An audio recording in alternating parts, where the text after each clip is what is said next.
কী হয়েছে কী হয়েছে বাবা? হ্যাঁ হ্যাঁ, কী হয়েছে কী হয়েছে?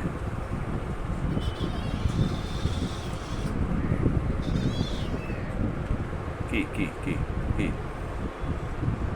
এ তিনটে ভাই বোনকে ওদের গলির মুখে কোনো বদমাইশ লোক ছেড়ে গেছিলো মায়ের দুধ ছাড়িয়ে, নিজে বাঁচতে চেয়েছিল।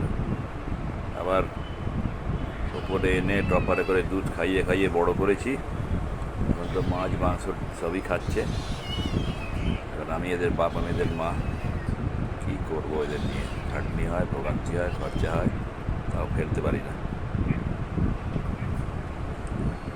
ভালো লোক পেলে দিয়ে দেবো, যদি ভালো কেউ পোষার লোক থাকে যত্ন করবে তাকে দিয়ে দেবো। খুব মিশুকে বেড়ালেরা। কী হলো কী হলো? কী হয়েছে কী হয়েছে কী হয়েছে? কী কী কী কষ্ট? কী কী হয়েছে?